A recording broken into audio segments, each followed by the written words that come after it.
तो दोस्तों कैसे हैं आप सब। मेरा नाम है प्रिंस और इस चैनल का नाम है सी एम प्रिंस। माफ़ कर दीजिएगा अगर मेरी आवाज़ थोड़ी सी शेकी लग रही हो आज।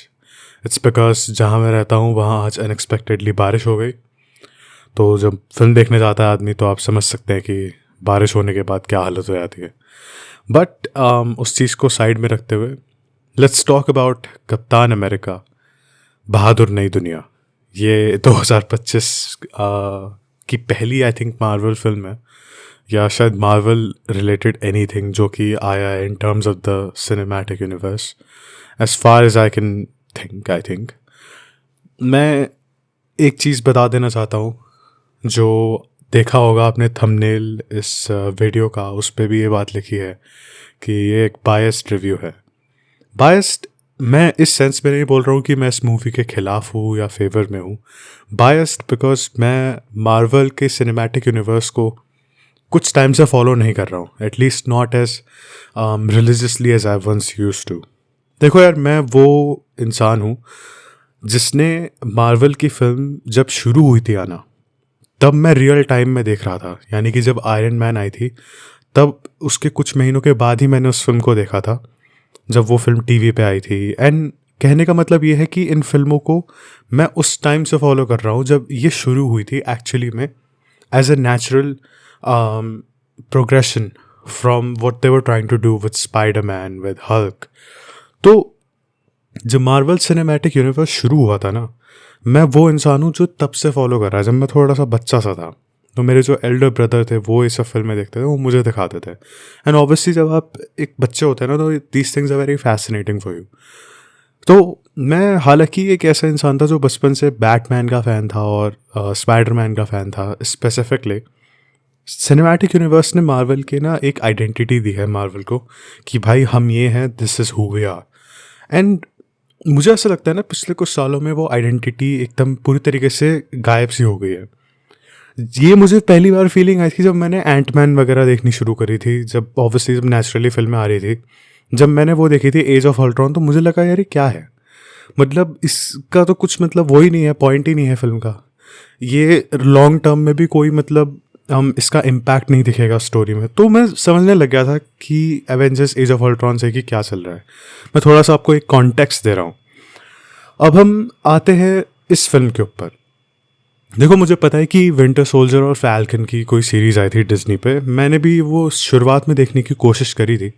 बट इन्फिनिटी वॉर के बाद मैं इतना ज़्यादा डिसग्रंटल्ड हो गया था मार्वल से कि मैंने अपने फ्रेंड से भी बोला था कि यार ये 3-4 साल के बाद वही हाल हो जाएगा इसका जो स्टार वॉर्स का हुआ था, और फिर ये देखने लायक बचेगा नहीं, ये उससे भी ज़्यादा बल्कि इसकी रेट पीट देंगे because they have more characters that can be popular and can be explored.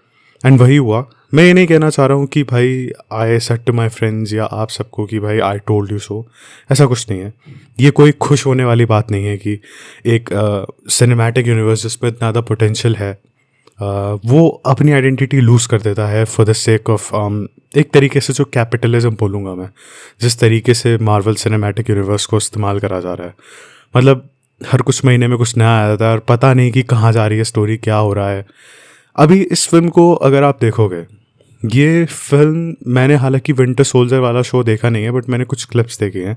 इस फिल्म का जो डायरेक्शन है, स्कोप है, विजन है, स्पेक्टिकल है, सब उसी स्केल का है। तो ये फिल्म बड़े क्या कहते हैं, पर्दे पे देखने वाली लगती ही नहीं है।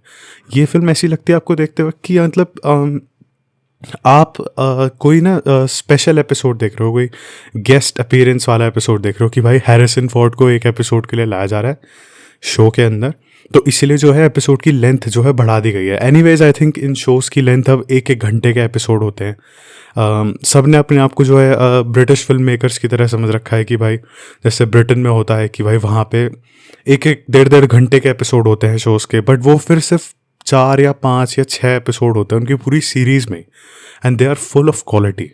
वो क्वांटिटी में यकीन नहीं रखते। लेकिन आप भाई 1-1 1.5 घंटे के एपिसोड बना रहे हो।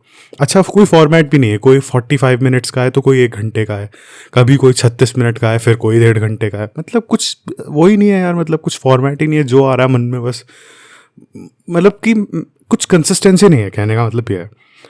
But keeping all that aside, जब आप इस फिल्म को देखते हैं ना, तो मैंने तो देखा भी नहीं है भाई, मुझे वही चीज़ याद आती रहती है। आई जस्ट केप्ट थिंकिंग कि यार ये तो ऐसा लग रहा है कि मतलब हैरिसन फोर्ड जो है वो मतलब बस एक गेस्ट अपीयरेंस के लिए आया है। मतलब जो पूरा सीन भी है रेड हल्क का वो वही एक सीन है जो कि इन्होंने ट्रेलर में दिखाया था। लिटरली वही एक अकेला सीन है बस, जहाँ पे वो रेड हल्क बनते हैं एंड उसके बाद इनकी फाइट होती है। वो फाइट भी जो उसके हाईलाइट्स है वो हम ऑलरेडी देख चुके हैं टीजर और ट्रेलर में, तो it's not like you are watching anything new.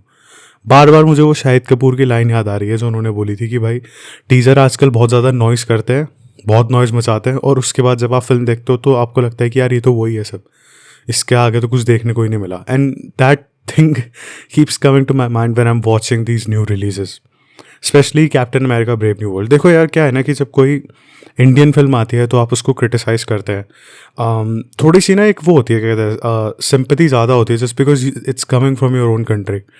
लेकिन जब कुछ ऐसा होता है कि जब कोई इतने बड़े स्टैचर की फिल्म है, कोई इतनी बड़ी कंपनी की फिल्म है and they are making something like this, you just feel like कि अरे क्या है यार, मतलब हो क्या रहा है भाई।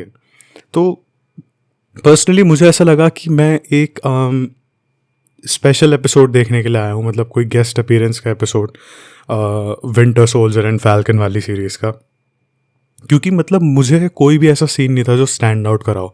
जो मुझे लगा था कि रेड हल्क का भाई बहुत बढ़िया सीक्वेंस आने वाला है, वो आते आते पूरी फिल्म निकल गई। वो लास्ट के शायद 20-30 मिनट में आया था कुछ, आई थिंक, एंड वो शुरू होते ही ख़त्म भी हो जाता है वो सीन। मतलब ऐसा लगता है कि मतलब 5-10 मिनट का होगा शायद।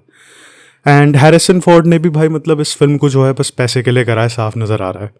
बट अब थोड़ा सा ना एक अलग चीज़ के बारे में बात करते हैं, फिल्म एक्चुअली में कहना क्या चाहती है फ्रॉम इट्स ओन पर्सपेक्टिव। अब जब आपको मेरे जनरल सेंटिमेंट्स पता चल गए इस फिल्म को लेकर के, लेट्स कीप असाइड कि आप और मैं क्या इंटरप्रेट करते हैं फिल्म को, but what the film is actually trying to say from its own perspective. Actually हो क्या रहा है अगर आप फिल्म को ध्यान से देखोगे तो it's trying to make some social and political commentary, ठीक है, सोशियो पॉलिटिकल एक साथ भी बोल सकते हो। अगर आप ध्यान से फिल्म को देखोगे तो जो कुछ रीसेंट मेजर इवेंट्स हुए हैं अमेरिकन सोशो पॉलिटिकल पूरा जो स्फीयर है उसमें, तो उनको लेकर के एक अमेलगमेशन है और उसका जो है एक स्क्रिप्ट बनाया गया है। जैसे कि मैं कुछ आपको रेफरेंसेस दे सकता हूँ, जैसे कि जो उसमें कैरेक्टर है जो एंथनी मैकी के दोस्त बने हैं, उनको एक सिंपैथेटिक फिगर की तरह दिखाया गया है। वो मुझे फ्लॉयड साहब की याद दिलाते हैं जिनके साथ अनफॉर्चुनेटली बहुत सारी चीज़ें हुई थी अमेरिका में, आपने देखा ही होगा। जो कैपिटल पे अटैक हुआ था अमेरिका में कुछ टाइम पहले, जनवरी 6, 2021 को आई थिंक, उसको लेकर के वाइट हाउस पे जो अटैक दिखाया गया है वो दिखाया है। हैरिसन फोर्ड हम सब जानते हैं कि खुद एक डेमोक्रेट हैं, को सपोर्ट करते हैं। उन्होंने वीडियो भी बनाई थी इस बारे में, पता नहीं उन्होंने खुद बनाई थी या आई डोंट नो। मैं वैसे भी ज़्यादा पॉलिटिक्स में इस तरीके से ध्यान नहीं देता हूँ, I don't take any sides, so don't come at me. I am just trying to say कि जो फिल्म है वो इन सब इवेंट्स को लेकर के कुछ इनके बारे में कहना चाहती है। तो रेफरेंसेस तो आपको समझ में आती है, ओरिजिन्स आपको समझ में आते हैं कि इन पॉइंट्स के कहाँ से, but you don't actually get कि क्या मतलब क्या है इसका, मतलब कहना क्या चाहते हो भाई। वो जो लाइन है 3 इडियट्स की, मतलब क्या, मतलब समझ नहीं आता है कि एक्चुअली में उन मैसेजेस के बारे में क्या बोला जा रहा है। You just watching it and just like कि भाई चल रही है भाई film, let it keep going यार। मतलब मैं तो जोन आउट कर गया था भाई बीच में फिल्म के, ऐसा जोन आउट करा था ना भाई, मैं बता नहीं सकता तुम्हें। Literally I was just like भाई क्या हो रहा है भाई, समझ ही नहीं आ रहा है भाई क्या फिल्म चल रही है। That said I do feel bad for Anthony मैकी, क्योंकि नज़र आता है कि भाई उन्होंने अपना 100% दिया है फिल्म को। He is in the best shape of his life, I think he is 46 और समथिंग। तो उस उम्र में भाई शेप में रहना, मैं तो भाई अभी 20s में हूँ, मैं उस शेप में नहीं आ पा रहा हूँ भाई। मैं इतनी कोशिश कर रहा हूँ यार, मेरे से नहीं हो पाता। I break my treadmill running rules many times. तो मैं तो भाई मतलब देखता रहेगा कि यार मतलब बंदे ने फिजिक तो बनाई है, डेडिकेशन तो है, एंड उन्होंने रोल को भी अच्छे से निभाया है। हैरिसन फोर्ड ने भी अपने रोल को ठीक निभाया। It's because you can just tell he is doing this for money, he is not actually interested in this. But कई सारे ऐसे सीन्स हैं ना, मतलब जो मुझे देख के कॉल बैक्स लग रहे थे कि यार ये तो भाई इससे बेटर सीन्स इसी सिचुएशन में इन्हीं एक्टर्स के साथ मैंने देखा है। जैसे कि मैं आपको एक एग्जांपल दे सकता हूँ, फिल्म के लास्ट में एक सीन आता है जहाँ पे हैरिसन फोर्ड एक ग्लास के थ्रू अपनी बेटी से मिलते हैं। आई थिंक उनका नाम बेटी भी है। तो वो मिलते हैं उनसे and it's just not emotional at all, आपको कुछ फील नहीं होता है। Just look at it and you are like ठीक है भाई मिल रहे होंगे। वहीं पर ही अगर आप इस सीन के एक बेटर वर्जन को देखना चाहते हैं तो आप ब्लेड रनर 2049 को देखो। ब्लेड रनर 2049 में हैरिसन फोर्ड जब लास्ट जो सीन है फिल्म का, जब वो अपनी बेटी को देखते हैं ग्लास के थ्रू, और at least who is supposedly her daughter, आप भाई देखते रह जाते हो। यू फील समथिंग कि भाई यहाँ से कुछ होगा, and that's an emotional curve that the film leaves you with. यहाँ पे कुछ ऐसा है ही नहीं भाई, बस चल रहा है। एंड पोस्ट क्रेडिट सीन तो भाई मतलब इतना, it was just not worth waiting for at all. मतलब बस आप क्या बोलूँ यार मैं। देखो यार, मैं ना ऐसा इंसान हूँ जो ज़्यादा जब कुछ नेगेटिव होता है तो उन चीज़ों के बारे में बात करना पसंद नहीं करता, बिकॉज आई डू फील कि words have a strong impact. But at the same time I feel bad for Anthony sir and Harrison Ford sir and this whole team, because कोई भी बुरी फिल्म तो बनाना नहीं चाहता है भाई, but at the same time I feel like कि it just feels like a lackluster product, तो ये थोड़ा सा बुरा लगता है। but at the same time I feel bad for the team, but yes, the film definitely should have been better, and I don't know what else to say about this. It's just what it is. So rating तो मैं क्या ही दूँ यार film को, मेरे हिसाब से तो भाई 5/10 भी नहीं थी film, if I am being very honest.